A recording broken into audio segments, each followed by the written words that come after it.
Argiaren podcastak.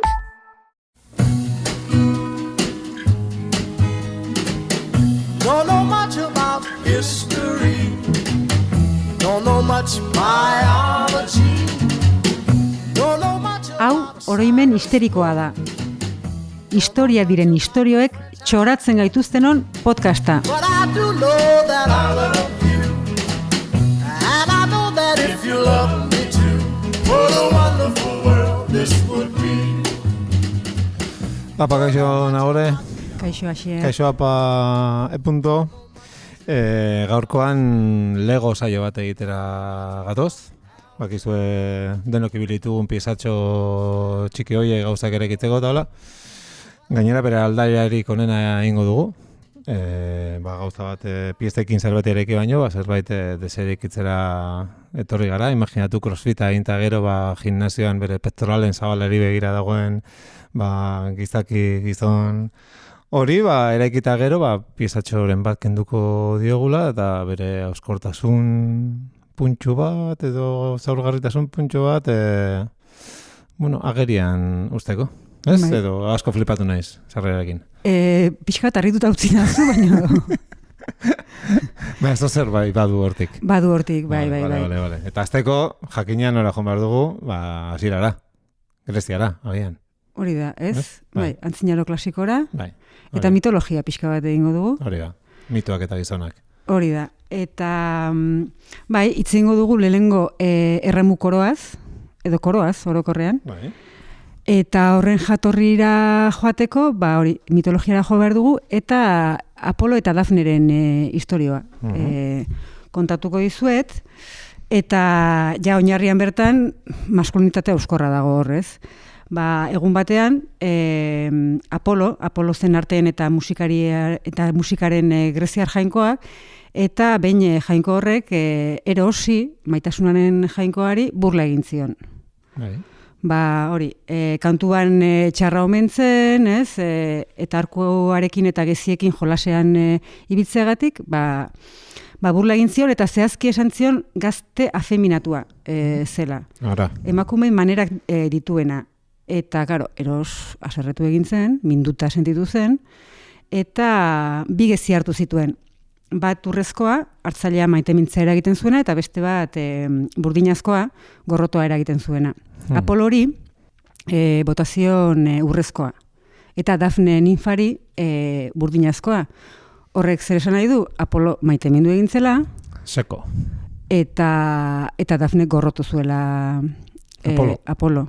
Apolok noski jazartu egin zuen Dafne ihes egiten saiatu zen, baino ezin zuela konturatu zenean, aitari laguntza eskatu zion. Aitari bazpare esamari. Ez, aitari, eta badakigu mitologia klasikoa nolakoa den, eta laguntzaren kontzeptu nahiko berezia zutela, eta aitak alaba erramu bihurtu zuen. Zuet bihurtu zuen, sustraiak lurrari lotuta geratu zitzaizkion, geratu egin zen, eta jakina Apolo karrapatu egin zuen, eta besarkatu zuen, baina konturatu zen, berarekin ez zuela ezkondu edo. Baina erabaki zuen betirako maiteko zuela, eta erramuari lotuta egongo zela, Apolo. Apoloren simboloa izango zela, esan dugunez arteen jainkoa zenez, orduan handik aurrera poetak, kirolariak ere bai, hori, beren lanean, gailentzen zirenean, edo maixutasuna, ez maistratasuna, maixutasuna erakusten zutenean, edo, bazakit, lehiaketaren bat irabazte zutenean, erramu koroa bat jartzen zitzaien, Grezian, Erroman ere ohiturari hartu zuten, baina garaipen militarrekin lotu zuten, ez? Bai. Ze historia, berkatu ez historia gaitza, ez? Txungo, jasarpen maritxuloa, maila epikora eraman da. Baina mitologian hori oso ohikoa da. Ja, bai. Arritu, no? Eta, batez ere, dela milaka urte, emakume manerak edo emakume tankera izatea, irain bezala. Hori da, bai. Zuzenian erabiltzea. Bai. Oso ondo.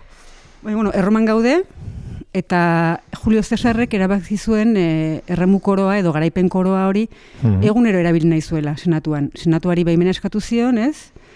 eta ez erramu, benetako erramua, urrezko bersio bat egin zuen berak. Noski.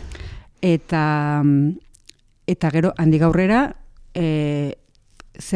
Romako enperadore guztiek, Augustotik beretik hasitaia, erabiliko zuten, eta gero ja Europako erregeek ere hori hartu zuten, pixka bat simplifikatuta edo, ez, baina metalezko, ez, eraztun bat buruan jarri, eta horrela koroa bihurtu zen boterearen simbolo gaur arte. Arrazoirik ez zaizu falta, uste duzun hori dola da, zure egia da bakarra, ondo akizu, zuk bakizu, zalantzek ez dituzte zure,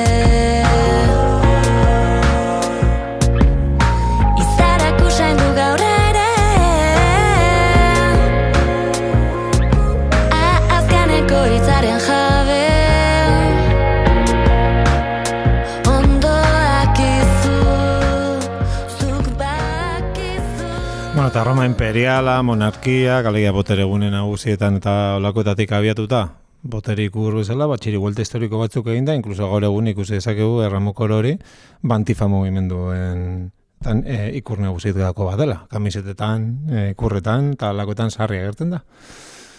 Bai, hala da, ez? Gauza nola nahasten diren, eta baina ikusi behar duguna da, horren atzean benetan zer dagoen. Eta zer gertatzen da, horra. Julio Cesarrek garaipen militarra zeuzkan, nahiaina hori justifikatzeko, baino horren atzean beste arrazoi bat zegoen. Eta da, burua soiltzen ari zitzaiola. Ara gaixua. Bai. Eta egia da Erroman hilea gizontasunaren simboloa zela, ez? Lehoia zen gizontasunaren simboloa, eta ez?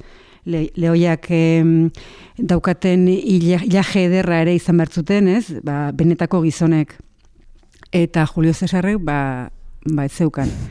Eta orduan nola saiatu bertzuen hori konponbide erresa ez zeukan, Claro, orduan Erroma Imperialen menpe zegoen Turkia. Bai, bazegoen. Eta bai, Anatolian zegoen adibidez, zelako gudua irabazi zuen Julio Cesarrek.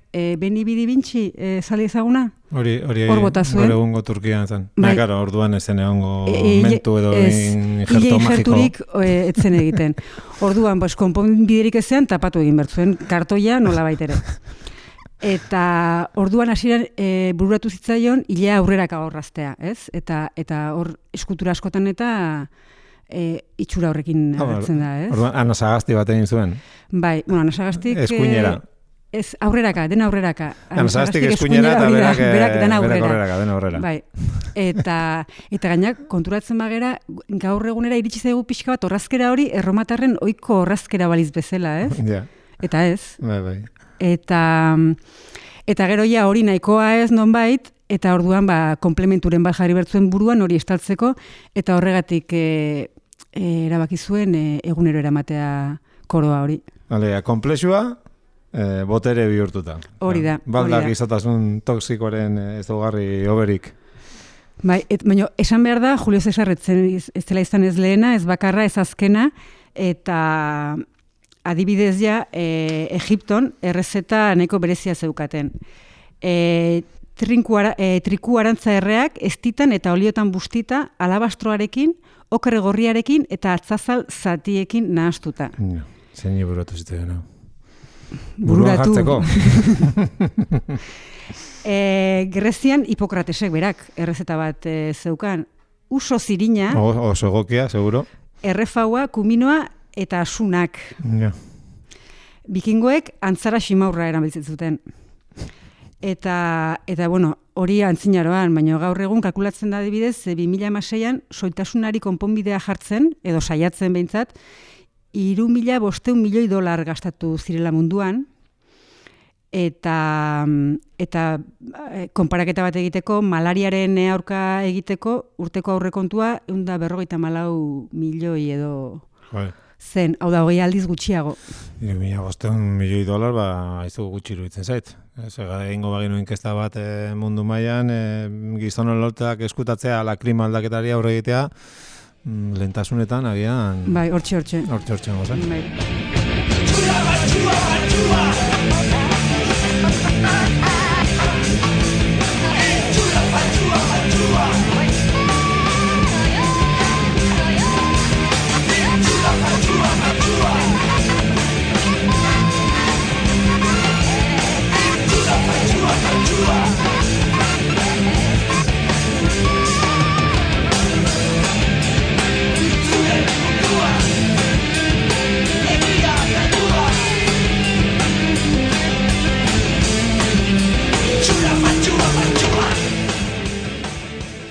Itxura, faltsua, altxua.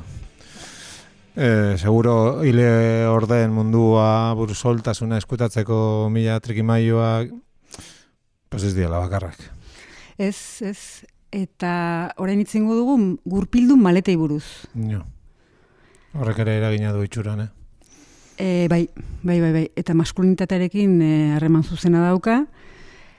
Badakigunez, gurpila duela 6.000 urte inguru asmatu zuten, eta orduz geroztik milaka asmakizunei jarri zaizkio gurpilak, edo zen gauzari jarri zaizkio gurpilak, baina maletei ez. Zergatikote. Eta maletak ere aspaldi asmatu ziren, duela 3.500 urteia, Egiptoarrek ekipaje astuna kutxa modukoetan eramaten hasi ziren, eta egia esan orduz geroztik, maletak kutxa ez, edo baul modukoak izan dira, 19. mendearen amaieran konturatu ziren etzela oso praktikoa, eta orduan gurpila jarri zizkioten, ez da ere. Txikiagoak eta arinagoak egiten hasi ziren. Baina, esan dugunez, oraindik ere, inoritzaion bururatu gurpila jartzea. Eba mirentxu joan zen eguzki bilan dartzara, maradun bikiniga eta maleta gaituzka. Bueno, esan bezala, hainbeste milaka urteko asmakizun horiek bateratzea, ez zaion inori okurritu, 1900 eta 1970 urtera arte. Milaka urte batzuk, Hori da. Eta orduan Bernard de Shadow izeneko maleta eta beroki enpresa bateko exekutibo bati bururatu zitzaion, emaztearekin ekipajea hitz egiten ari zela, altzari bati gurpila kendu eta maleta bat lotzea. Eta egia esan bere enpresan ez zioten jaramonik egin, asmakizuna patentatu zuen eta tejoka ibili zen batera eta bestera, hori asmakizuna nork erosiko zion eta esaten zioten, ez, berak esaten duenez, erotu nintzela esaten zidaten, gurpildun maleta bati tiraka ibili nahi zuen gizonik etzegoela.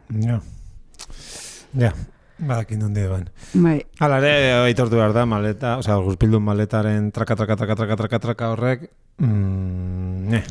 Bai, baina superfizie lauetan eta leunetan oso praktikoa da. Bai, hori bai. Zure gizontasuna agerian uzten ari zara. Claro, hori da, hau da, deserekitze ariketa txiki bat.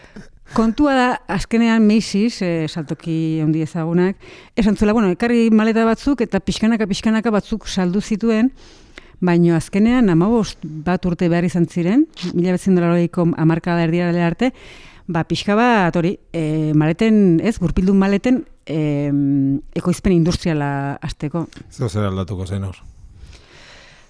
Zer aldatu zen, gauza gutxi eta mantxo, baina horre Catherine Marshall izeneko idazle eta kazetari suediar bat bada, eta gai hau sakon aztertu duena, eta berak esaten du gizonezkoak ez zituztela gurpildun maletak erabili nahi, ez zirelako maskulinoak, eta berez emakumeek ez zuten gurpildun maletak erabiltzeko inolako arazorik, ez dute maskulinitaterik demostratu behar, baina zer gertatzen zen, emakumeek ez dutela bakarri bidaiatzen, badakigu beti gizon baten laguntza behar dutela edo zen gauza egiteko.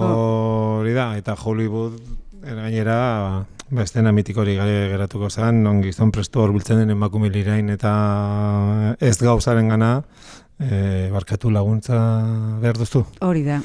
Eta Miguel Txosara legrena eginez, bere maleta lepoan hartuta badoa erantzuna jaso aurretik. Katrin Marshallek galdera batzuk planteatzen ditu, ez? Gai honen inguruan, ez? Esaten du, maskulinitateari buruzko ikuspegi nagusia nolatan da egoskorragoa merkatuak dirua irabazteko duen grina baino. Gizonezkoek zama astunak eraman behar dituzteneko ideia hori, ez? Nolatan ideia horrek ez diguzten ikusten mundu osoko maletan industria aldatuko lukeen produktuaren potentziala. Eta erantzuna, berak ematen duena da, gure gizarteak maskulinitateari buruz dituen ideiak oso zurrenak direla eta gure kulturak maiz maskulinitate kontzeptu hori eustea jartzen duela bizitzaren beraren gainetik. Pixka dramatika jartzen zaigu, Katrin, baina... Sakon, baina, bueno, ean arrazorik ez daio fela, maskulinitatea bizitzaren beraren gainetik. Top. Ha llegado el viernes, sale del currele, su cuerpo está ya preparado. Su tipo de gimnasio, su pecho depilado a ras.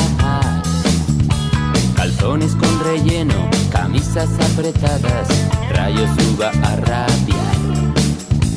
Lentillas de colores para hacer la bomba sexual.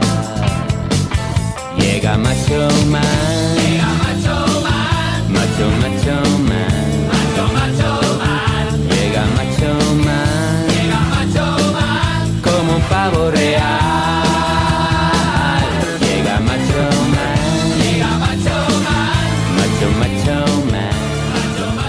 Man, llega Macho Man. Bueno, Kalberren lotxak eskutarazteko trikimailuak, gizonok eta gurpien arteko maitasun ezinezkoa, zer gehiago dago? Segurazki gaur aipatuko dugun objektuen artean testosterona gehien darion objektua. Zer dorea? Takoizko zapatak. Oi. Ze jatorrian, takoizko zapatak erabiltzen lehenak gizonezkoak izan ziren, eta zehazki zaldunak. Ititak izan ziren entzinaroan, zapatei ez, takoi moduko batzuk eransten lehenak. Ikitak? Ititak. Ititen da? imperioa. Mesopotamia inguruko imperio bat. Eta azkenean horrekin lortzen zena zen, zaldien ibiltzean, estriboari, ez, hobeto eustea. Bai. Eta horregatik erdiaroan ere, batez ere Asian, Mongolian eta Pertsian, gudariek, gerrariek erabiltzen zituzten. Zaldiz joaten ziren, borroka egiteko arkuak edo ezpatak erabiltzeko eskuak libre izan behar zituzten, eta azkenian oinak, ez, estriboari hobeto eusteko, takoiak erabiltzen zituzten. Takoidun gudariak. Hori da. Asko gustatzen zait hori.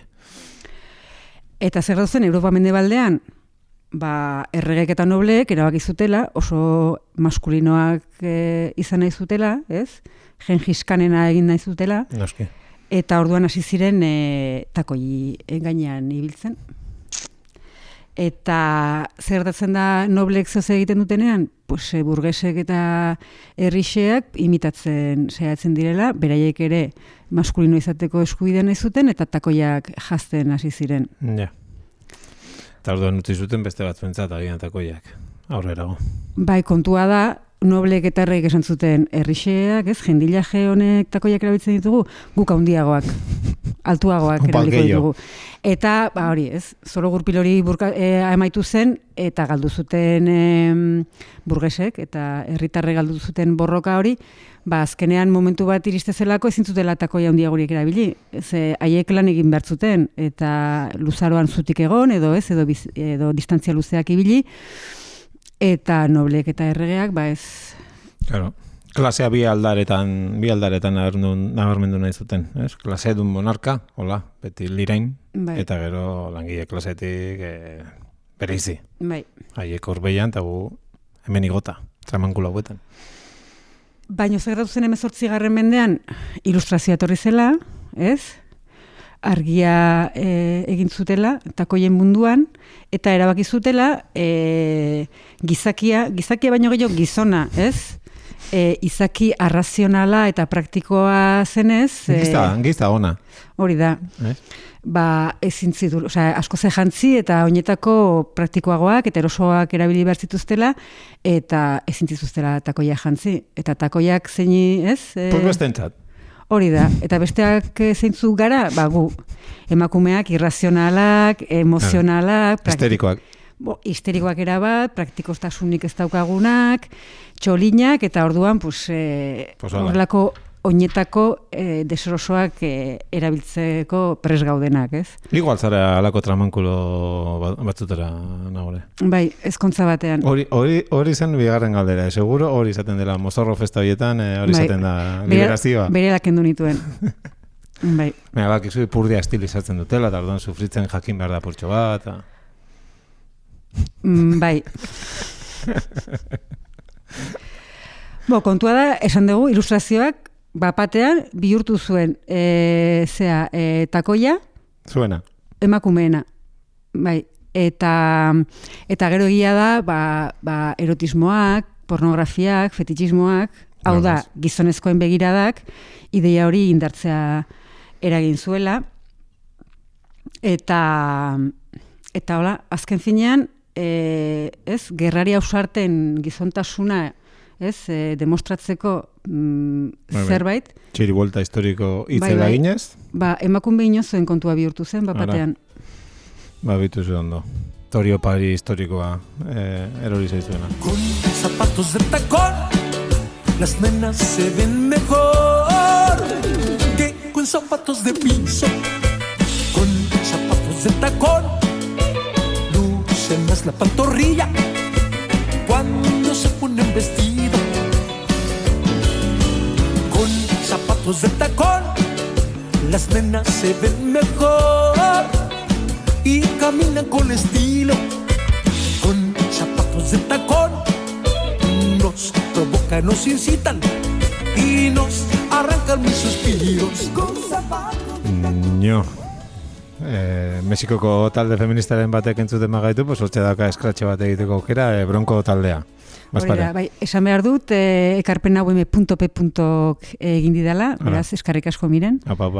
Bai, eta honekin bukatu aurretik, monarkiako kide batekin, kide bat egurtzeko garaia iritsi da, ez? Gineatek egu izango. Eta gaur monarkiaren txokora ekarri dugu borboi bat.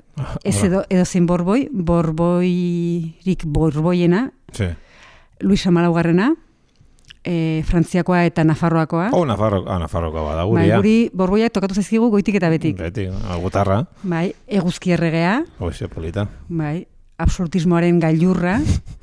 Eta pelukena ere bai, eta takoiena ere bai, eta nik uste historiako personarik takoizalena. Bai. Kontua da, Luis Amalaugarrenak bat 73 neurtzen zuela. Etzen oso altua, eta 10 zentimetroko takoiak erabilio zituen, eta peluka arroek ere laguntze zioten, pixka bat itxura altuagoa ematen. Baina kontua da, takoiak ez zituela eskutatzen. Alderantziz, hankak eta takoiak erakusten agertzen da ia kuadro guztietan, ez? Hor jarri dizuete kuadro bat, seguraski ezagunena, 1700 batekoa uste dela, 60 urtetik gora zitun erregeak, eta ikusten duzu ze hanka ederra dauzkan, ez? Bera oso arro zegoen bere jarrera oso ahaldun duta, agertzen da. Eta kuadro horiei begira, tentazioa daukagu agian borboi bat tiburuz ze positiboa esateko, ez? Hau da, ze ausarta, zirautzailea, ez? Ikusten duzu kuadro hori eta ikusten duzu hori, ez? Iztarretatik gora, neguko arropa katalogo osoa daukala jantzita. Bai, hala da. Eta hankei begira gehiago ezakit pin-up edo berete bat ematen duela, ez? Baina, hori ingo bagenu azkenean presentismoa egiten hariko ginak, Orainkeria. Bai, hori da. Orainkeria. Eskerrik asko, bai. Eta azkenean, takoiez eta gizontasunaz, eta emakume, daukagune kontzeptua erabiltzen hariko ginak, eta gaina esaneko luke irentsi dugula erabat, takoien historiarekin egin diguten manipulazio hori, ez? Bai. Eta gaurko entzun da, ia baliodun horri bueltatxo bat ematen, eta agian, gu hasi berko ginateke takoi batzu jazten, edo agian dauden takoian moztu. Nahi duenak erabilitz ditzala, Ez? eta nahi duenak ez, eta etiketa guztiak ez, kentzea. Ja, niri presentismoa gustatzen zaidenez, behitu, eskaira bat amaitzeko. Albina Stardusty eskaira, bera nafarra denez bebai, bere kanta bat, Luis Laugarrenan ofitarekin jantzita, kantatxo bat egitea ondo ongo zen. Nafarroko track. Bai, bat nator, eskaira horrekin. Así que, venga, opa, Albina. Argiaren podcastak. Podcast hau libre eta doan zabaldezakegu, Argiaren komunitatea osatzen duten milaka lagunek proiektua diruz babesten dutelako. Zuk ere kazetaritza independentea bultzatu nahi baduzu, egin zaitez Argiako kide.